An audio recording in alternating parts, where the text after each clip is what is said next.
স্বাগত খেলাযোগে আপনাদের সাথে আছি আমি ইফাইম রহমান।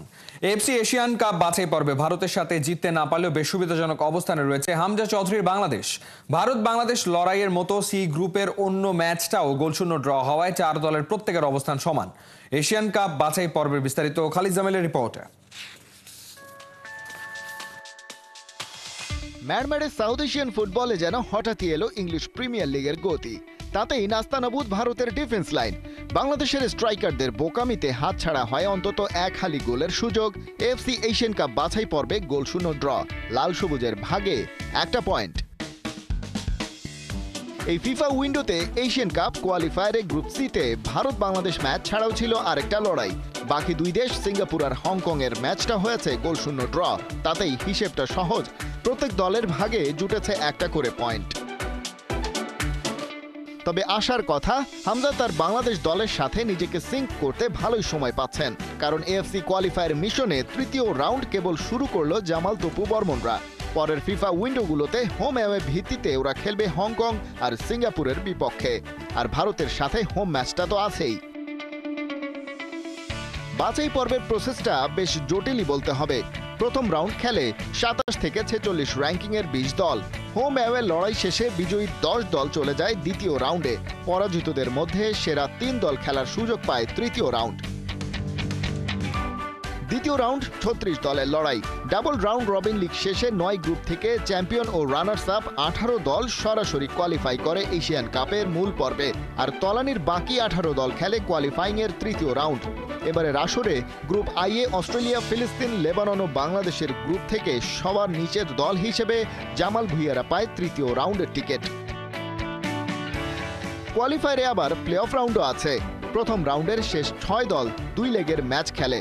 বিজয়ী 3 দল ঢুকে পড়ে মূল কোয়ালিফায়ারের তৃতীয় রাউন্ডে। এই তৃতীয় রাউন্ড আবার 24 দলের লড়াই, 6 গ্রুপে হোম অ্যাওয়ে ম্যাচ। গ্রুপ চ্যাম্পিয়নরা পাবে সরাসরি এশিয়ান কাপের বাকি থাকা 6 স্লটে ঢুকে পড়ার সুযোগ। বাংলাদেশের জন্য কাজটা বেশ কঠিন, কারণ সি গ্রুপে ভারত ছাড়াও সিঙ্গাপুর আর হংকং রয়েছে র্যাঙ্কিংয়ে অনেকটা এগিয়ে। ওদের সবাইকে টপকে গ্রুপ চ্যাম্পিয়ন হওয়ার স্বপ্নটা অনেকের কাছে আকাশ কুসুম কল্পনাই মনে হবে। তবে এক হামজা চৌধুরী যেভাবে দেশের ফুটবলকে আলোকিত করছেন, তাতে বড় স্বপ্ন দেখা নিশ্চয়ই কোনো অপরাধ নয়। খালিদ জামিল, একাত্তর। ইংল্যান্ডে ফিরে আলো ছড়ালেন হামজা চৌধুরী। ইংলিশ চ্যাম্পিয়নশিপে শেফিল্ড ইউনাইটেড হয়ে খেললেন দারুণ ফুটবল। ম্যাচে যতক্ষণ পর্যন্ত মাঠে ছিলেন হামজা, গোল হজম করেনি চ্যাম্পিয়নশিপের দলটা। শেষ পর্যন্ত চৌধুরীর অসাধারণ পারফরম্যান্সে কভেন্ট্রির বিপক্ষে 3-1 গোলের জয় পায় শেফিল্ড। হাসান সজীবের রিপোর্ট। ধারাভাষ্যকারের মুখে বারবার উচ্চারিত হচ্ছে একটা নাম, হামজা চৌধুরী। বাংলাদেশি প্রতিভাবান ফুটবলার। ভারতের বিপক্ষে অভিষেক ম্যাচটা দারুণ খেলেছেন তিনি। ইংলিশ কমেন্ট্রিতে বাংলাদেশ আর হামজা এই দুটো শব্দ শুনে নিশ্চয়ই আপনার বুকটা গর্বে ফুলে উঠবে। লাল সবুজের জার্সি গায়ে চাপিয়ে হামজা যেন ঘুণে ধরা ফুটবলের চিত্রটাই বদলে ফেললেন। তার ইফেক্টে এখন ফিফার র্যাঙ্কিংয়ে তলানিতে থাকা বাংলাদেশকে চিনতে শুরু করেছে বিশ্ব। রাত জেগে মেসি, রোনালদো কিংবা নেইমারদের খেলা দেখা ভক্তগুলো দেখছে হামজার খেলা। এ তো দেশের ফুটবলে নতুন দিগন্তরই উন্মোচন। এতদিন পর্যন্ত নামের সাথে ছিল না আন্তর্জাতিক তকমা, তবে এশিয়ান কাপ বাছাইয়ে ভারতের বিপক্ষে খেলে এখন ইন্টারন্যাশনাল ফুটবলার বনে গেছেন হবিগঞ্জের ছেলে হামজা। শুক্রবার ইংল্যান্ডে পৌঁছেই নেমে পড়েন শেফিল্ড ইউনাইটেডের জার্সিতে। বাংলাদেশে যেভাবে তাকে ঘিরে উত্তেজনা ছড়িয়েছে, সেই রেশ পৌঁছে গেছে ইংল্যান্ডেও। ইংলিশ চ্যাম্পিয়নশিপে কভেন্ট্রির বিপক্ষে শুরুর একাদশ থেকে খেলেন হামজা। কমেন্ট্রি বক্সে তাকে নিয়ে ছিল তুমুল আগ্রহ, উন্মাদনা। কারণ একটাই, বাংলাদেশের জার্সিতে অভিষেক, সঙ্গে দুর্দান্ত পারফরম্যান্স। অবশ্য ফর্মটা ঠিকই ধরে রেখেছেন এই ডিফেন্সিভ মিডফিল্ডার। পুরো ম্যাচে আলো ছড়িয়েছেন তিনি। চোখ ধাঁধানো ডিফেন্স, অ্যাকুরেট পাস সঙ্গে গোল করার মতো শট। কভেন্ট্রির বিপক্ষে হামজা ছিলেন দুর্দান্ত। প্রায় 89 মিনিট পর্যন্ত মাঠে ছিলেন বাংলাদেশি ফুটবলার। এই সময়টায় কোনো গোল হজম করেনি তার দল। 89 মিনিটে তাকে তুলে নিলে একটা গোল খায় শেফিল্ড। শেষ পর্যন্ত হামজার অসাধারণ পারফরমেন্সে 3-1 গোলে জয় নিয়ে মাঠ ছাড়ে EFL চ্যাম্পিয়নশিপের শীর্ষে থাকা দলটা। হাসান সজীব, ৭১। চ্যাম্পিয়নশিপের দল শেফিল্ডে খেলুও হামজা চৌধুরীকে পরবর্তী সিজনেই আবারও দেখা যেতে পারে প্রিমিয়ার লিগে, তবে সেটা লেস্টারের জার্সিতে নয় বরং শেফিল্ডের জার্সিতে। কোন ইকুয়েশনে এবং লোনের হামজাকে কেনই বা রাখবে শেফিল্ড? বিস্তারিত রায়ান আহমেদের রিপোর্টে।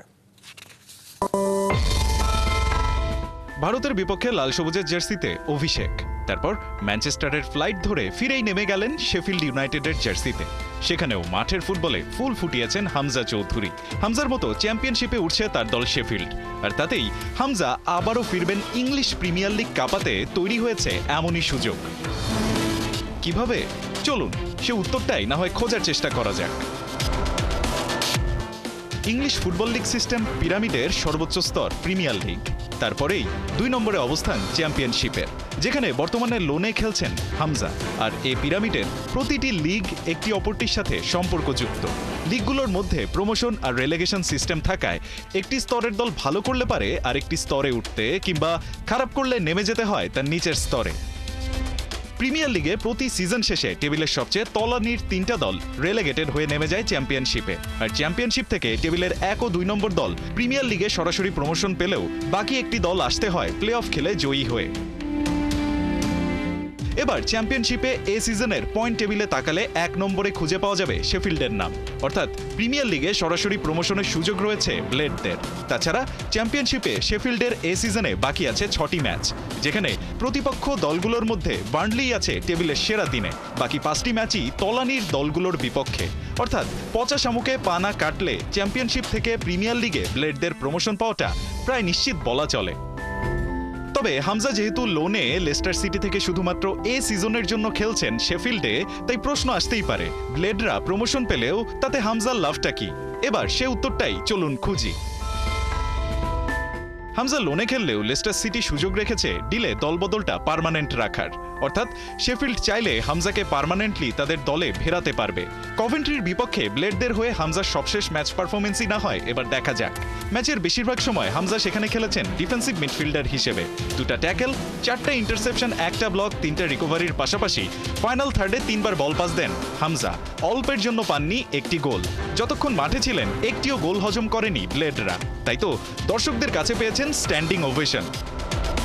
হামজার পার্মানেন্ট ডিলের পক্ষে তার এমন মাঠের জাদুর পাশাপাশি ভূমিকা রাখতে পারে শেফিল্ড কোচ ক্রিস ওয়াইল্ডার, যার অধীনে 22-23 সিজনে লেস্টার থেকে লোনে খেলে এসেছেন। বিবিসি বলছে হামজাতে মুগ্ধ এই কোচের ডাকেই লোনে শেফিল্ডে পা রেখেছে বাংলার ফুটবল রাজপুত্র। তাছাড়া হামজার প্রিমিয়ার লিগের দল লেস্টার এ সিজনে আছে টেবিলের তলানির রেলেগেশন জোনে। এতে নেক্সট সিজনে তাদের প্রিমিয়ার লিগে নয়, উল্টো দেখা যেতে পারে চ্যাম্পিয়নশিপে। এ সিজনে এমন বাজে সময় কাটিয়েও হামজাকে মাত্র 6 ম্যাচ খেলানো লেস্টার নিশ্চিত ভরসা করতে না পেরেই এ ফুটবলারকে ধারে পাঠিয়েছে শেফিল্ডের হয়ে খেলতে। তাই তাদের ডুবন্ত তরিতে হামজাকে পরবর্তী সিজনে দেখার সম্ভাবনা কম। বরং শেফিল্ড কোচ ওয়াইল্ডারের প্রায়োরিটি লিস্টে থাকা হামজা আগামী মৌসুমে ব্লেডদের হয়ে প্রিমিয়ার লিগ মাতাবেন সেই সম্ভাবনাই সবচেয়ে বেশি উজ্জ্বল। রায়ান আহমেদ, ৭১। মাঠ কর্মীদের ঈদে বেতন হয়নি, প্রয়াত গ্র্যান্ডমাস্টার জিয়ার পরিবার পড়েছে বিপদে, কিংবা পাড়ার উঠতি ক্রিকেটারের ব্যাট নেই, পাশে দাঁড়িয়েছেন তামিম ইকবাল খান। তিনি এখন হৃদরোগে আক্রান্ত হয়ে কঠিন সময় পার করছেন। 2 বছর আগে সুশান্ত অধিকারী নামে এক বায়োজেস্টের হার্ট অপারেশনের যাবতীয় খরচ বহন করেছিলেন তামিম। কেমন আছেন সেই বাবা? খেলাযোগের মাধ্যমে আকুল মিনতি, ঋণ পরিশোধ করতে না পারলেও একটিবার তামিমের সঙ্গে দেখা করতে চান সুশান্ত অধিকারী। মেহেদী নাইমের রিপোর্ট। হঠাৎ করেই ওনার অসুস্থতার কথা শুনে আমি খুবই কষ্ট পেয়েছি, মনে খুবই খারাপ লাগছে, যার কারণে আমি এই নতুন জীবন পেলাম। তাকে ঈশ্বর কেন এই অসুস্থতা দিলেন? এই পথ ধরে তুমি এসেছিলে, বাঁচাইলে আমারে, শুনিয়েছিলে সেই মর্মবাণী। মানুষের চেয়ে বড় কিছু নাই, নহে কিছু মহিয়ান, যেন সৃষ্টিকর্তা তোমাকে নিজ হাতে পাঠিয়েছিলেন। আমি পেলাম নতুন প্রাণ। অতল সাগরের ঢেউ তীরে আছড়ে পড়লে বালুকাবেলায় যেমন তার রেশ থেকে যায়, প্রিয় তামিম, তেমনি তোমার স্পর্শ আছে আমার বুকের মাঝ বরাবরটায়, আমৃত্যু আজীবন। বছর দুয়েক আগে ঠিক এমনই রোজার ঈদের আগে সুশান্ত অধিকারীর হার্টের চিকিৎসার যাবতীয় খরচ দিয়েছিলেন তামিম ইকবাল খান। বিধিবাম ভাগ্যের লিখনে সেই তামিমই আক্রান্ত হলেন ভয়াবহ হৃদরোগে। কেমন আছেন সেই সুশান্ত অধিকারী? খেলাযোগ তার সন্ধানে। ফার্মগেটের সেই বাড়িতেই এখনও থাকেন সুশান্ত অধিকারী। তামিমের হার্ট অ্যাটাকের কথা শুনে ডুকরে কাঁদে তার মন। তার বিপদের দিনে যেভাবে পাশে দাঁড়িয়েছিলেন তামিম, তেমনি তামিমের সেবায় নিজেকে নিংড়ে দিতে চান। দেখা করার আকুলতা একজন বাবার কণ্ঠে। আমার মনের খুবই ইচ্ছা, ওনার সাথে আমি সরাসরি দেখা করতে চাই এবং জানি না ঈশ্বর আমাকে সেই সুযোগ দেবেন কিনা বা কেউ আমাকে এই সুযোগটি করে দেবে কিনা। তাই আপনাদের কাছে আমি অশেষভাবে জানাচ্ছি যে আমি যেন এই সুযোগটুকু পাই ওনাকে সরাসরি দেখা এবং ওনার সাথে কথা বলার, যাতে আমি ওনার সাথে দেখা করতে পারি এবং ওনাকে ধন্যবাদ দিতে পারি। মাঠকর্মী থেকে রিক্সা চালক, সুযোগ পেলে তামিম পাশে দাঁড়িয়েছেন সবার। হয়তো তামিমের ভালো কাজের খাতা খোদাতালা বন্ধ করে দেননি, তাই দিয়েছেন দ্বিতীয় প্ল্যান। কেননা মানুষের সেবা করে যেজন, সেই জনই যে সেবিছে ঈশ্বর। বর্তমানে আমি এখন ওনার এবং ঈশ্বরের আশীর্বাদে আমি এখন সুস্থ আছি এবং নতুন জীবন পেয়েছি তামিম ভাইয়ের কারণে। তাই আমি ওনার কাছে চিরকৃতজ্ঞ এবং যতদিন বেঁচে থাকবো ততদিনই আমি এই কৃতজ্ঞতা স্বীকার করে যাব। যদি আবার দেখা হয় তোমার আমার, ভুলে যেও সব অভিমান ছিল অকারণ। মানুষের ভালোবাসা আর দোয়াই হৃদ মাঝারে বাঁচিয়ে রাখে চিরন্তন। সুশান্ত অধিকারী আর তামিমের দেখা কি আবার হবে? গল্পের শেষটা আমরা জানি না, শুধু জানি সকলের তরে সকলে আমরা, প্রত্যেকে আমরা পরের তরে। মানুষের প্রতি মানুষের এই অকুণ্ঠ ভালোবাসা বেঁচে থাকুক যুগ যুগ ধরে। মেহেদি নাইম, ৭১।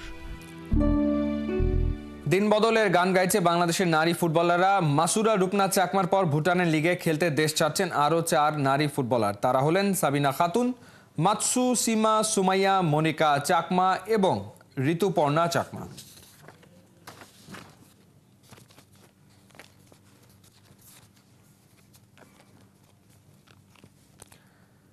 ব্রাজিল ফুটবলে চলছে টালমাটাল অবস্থা। বাজে পারফরমেন্সের কারণে ছাঁটাই করা হয়েছে কোচ দরিবাল জুনিয়রকে। কোচকে বরখাস্ত করে এখন আবার নতুন কোচও খুঁজে পাচ্ছে না ব্রাজিল ফুটবল ফেডারেশন। বিস্তারিত মোহাম্মদ আদনানের রিপোর্টে। আর্জেন্টিনার কাছে হারাটাই কাল হলো ব্রাজিল কোচ দরিবাল জুনিয়রের জন্য। অনেকে বলছেন যদি ফাইট করে হারতো তাও মানা যেত, কিন্তু 5 বারের বিশ্ব চ্যাম্পিয়নদের হাতে যে হারিকেন ধরিয়ে দিয়েছে আর্জেন্টাইনরা।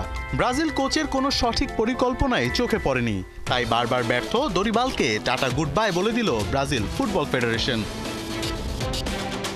2024 সালের জানুয়ারিতে ব্রাজিলের কোচ হিসেবে দায়িত্ব গ্রহণ করেন দরিবাল। সেলেসাও ডাগআউটে তার শুরুটা ছিল দারুণ ইতিবাচক। ওয়েম্বলিতে ইংল্যান্ডকে 1-0 গোলে হারিয়ে ব্রাজিলের কোচ হিসেবে নিজের যাত্রা শুরু করেন তিনি। তবে দ্রুতই ফুরিয়ে যায় দরিবাল জাদু। একের পর এক ব্যর্থ হতে থাকে তার স্ট্র্যাটেজি। বিশ্বকাপ বাছাইয়ে তার পরিকল্পনায় একের পর এক ব্যর্থ সেলেসাওরা। জয় তো পরের কথা, নিজেদের নান্দনিক ফুটবল খেলাটাই যেন ভুলে গেছে তারা। কোপা আমেরিকায় কোয়ার্টার ফাইনাল থেকে বিদায় বেশ সমালোচনার মুখে ফেলে দরিবালকে। এরপর আর্জেন্টিনার বিপক্ষে ম্যাচ নিশ্চিত করেছে তার বিদায়। ব্রাজিলের কোচ হিসেবে সব মিলিয়ে 16 ম্যাচ দায়িত্ব পালন করেছেন দরিবাল, যেখানে 7 জয় এবং 7 ড্রয়ের পাশাপাশি 2টি ম্যাচে হেরেছে ব্রাজিল। এদিকে দরিবালের বিদায়ের পর এখন ব্রাজিলের সম্ভাব্য কোচ হিসেবে জোরে সোরে শোনা যাচ্ছে রিয়াল মাদ্রিদের ইতালিয়ান কোচ কার্লো আনচেলোত্তির নাম। পাশাপাশি বিকল্প হিসেবে আছেন পর্তুগিজ কোচ হোর্হে জেসুসও। যদিও রিয়াল ডন জানিয়ে দিয়েছেন তিনি ভাবতে চান শুধুই মাদ্রিদকে নিয়ে। তবে বিশ্বকাপের আগে নতুন কোচ নিয়োগ নিয়ে কতটা ভালো ফল পাবে ব্রাজিল তা ভাবার বিষয়, কারণ নতুন কোচের নতুন ট্যাকটিক্সের সাথে মানিয়ে নিতেও যে সময়ের প্রয়োজন। সব মিলিয়ে ব্রাজিল ফুটবলে চলছে এক টালমাটাল অবস্থা। মোহাম্মদ আদনান, ৭১। এ ছিল এই মুহূর্তের খেলাযোগে। সরাসরি সংবাদ আর অনুষ্ঠান দেখতে চোখ রাখুন ৭১-এর ফেসবুক পেজ এবং সাবস্ক্রাইব করুন ৭১ ইউটিউব চ্যানেলে। ৭১-এর সাথেই থাকুন।